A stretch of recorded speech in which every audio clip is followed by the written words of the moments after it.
I'm in the middle of some fabulous Sherwood Forest habitat. In fact, this is better than the actual main Sherwood Forest bit, if you ask me. There's a lot more here, a lot more variety. It's only a small site, but it's got a developing species list and is a great site to be working in. But of all this wonderful habitat that's here, it's some corrugated sheeting that's caught my eye, or rather a process that was happening on that corrugated sheeting. I happened to come across a spider in the latter stages of its moult, and it's a process that I've never seen done before by a spider in the wild. I've seen it many times with tarantulas in the days when I used to keep them, but I've never actually seen it done by a wild spider. Unfortunately, it's only the latter stages of the molt that have caught, but it still should make interesting viewing.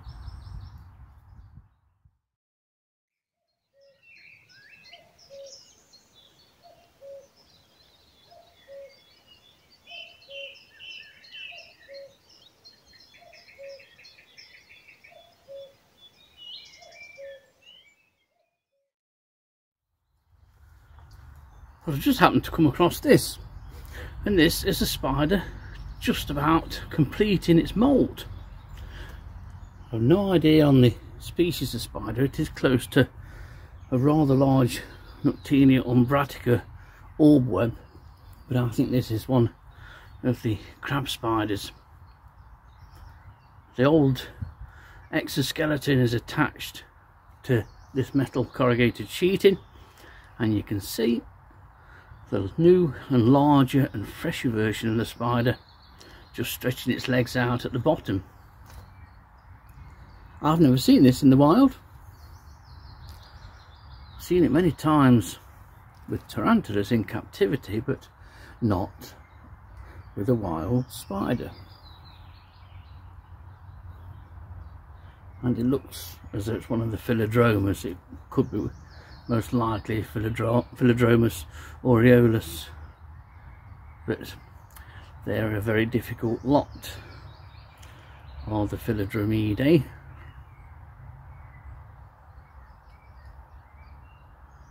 Basically what happens, if you don't know, with spider molts, the top of the carapace just lifts off, almost like lifting off the pastry of a pie. That lifts off as the spider pushes itself out, and then it's a process of the spider pulling all legs and the abdomen out of the old exoskeleton. At some point the spider will free itself from its old carapace and the top of the abdomen. They will be last, and what spider's doing now is presumably pumping blood and calcium back into the legs for the legs and the whole of the body to harden. It's quite a remarkable process, is the molting spiders, from what I can remember. And that prior to the molt, I'm sure that spiders have an organ which collects almost all of the calcium from the old exoskeleton, stores it, the spider molts, and then that calcium is released back into the new exoskeleton for the spider to harden. This is the point where any spider is at its most vulnerable. Obviously everything on the spider is soft, including the fangs as well, so the spider has no defense mechanism at all.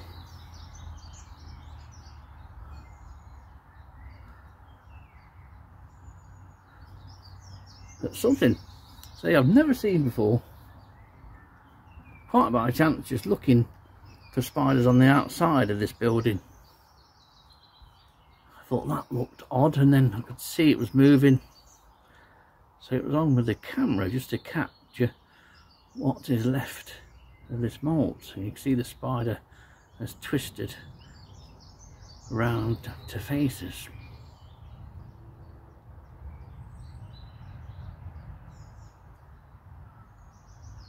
So it's one of the remarkable things that happens around your house, often in your house, in your garden, everywhere, every single day during the warmer months of the year.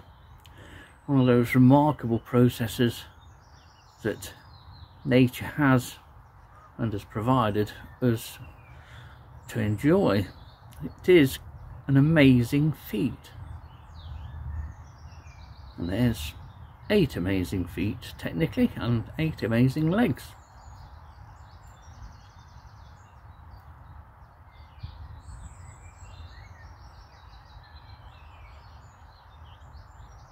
And so at the moment the old carapace will still be attached to the top of the new carapace, and the top of the abdomen will also still be in place.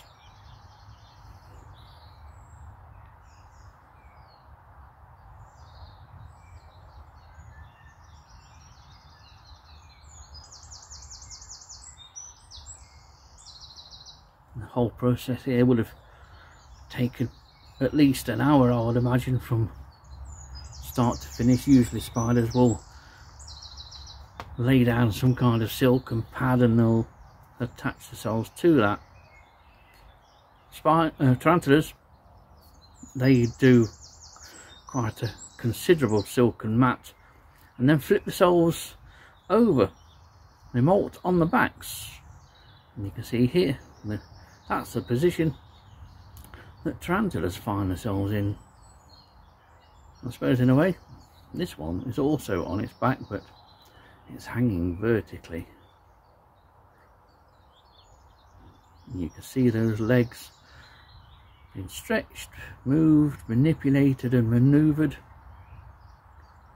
The 3 M's.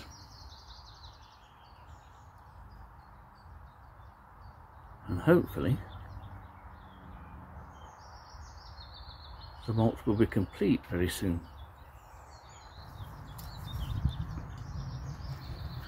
Just change the angle just a little bit, so you're almost looking face down onto the spider, but of course you're looking at the spider from underneath still. But what a remarkable ability. And of course spiders and most other invertebrates have to molt in order to grow. At least things like spiders, butterflies and moths do it differently, but even then the caterpillar or the larva will molt as it grows. Of course with spiders and other arachnids there's no nymph stage.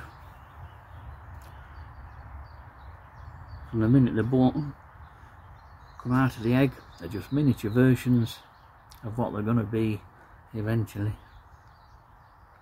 So every so many weeks or months they have to molt, and that process increases with age. The length of time between molts increases as the spider gets older.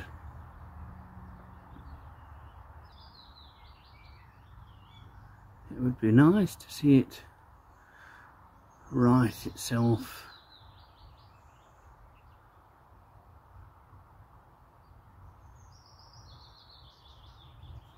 But it's just pure luck and chance that I happen to be here, right place, right time.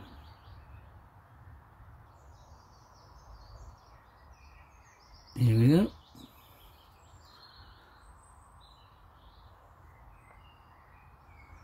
And that's definitely Philodromus. One successful molt, and probably the last time that this spider molts. A wonder of nature.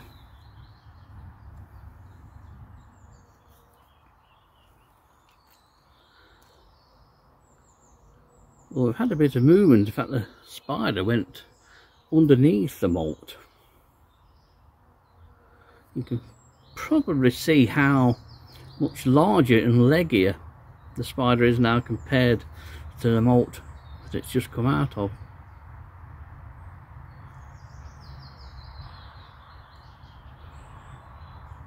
What it's doing with the molt, I don't know. I have a feeling it might be releasing it.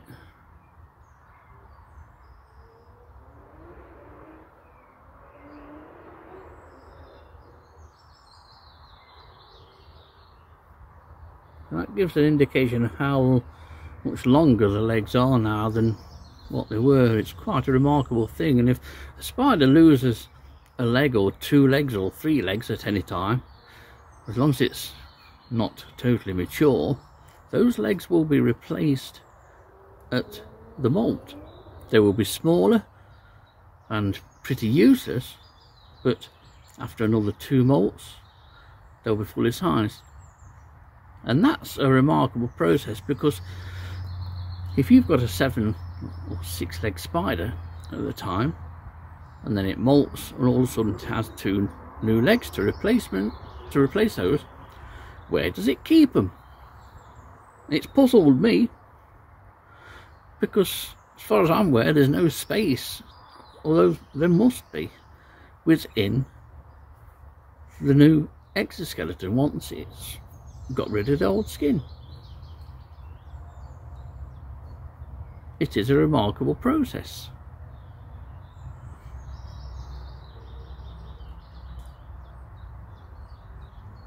But what this spider is actually doing, I don't know, but there's the final view of a job very well done.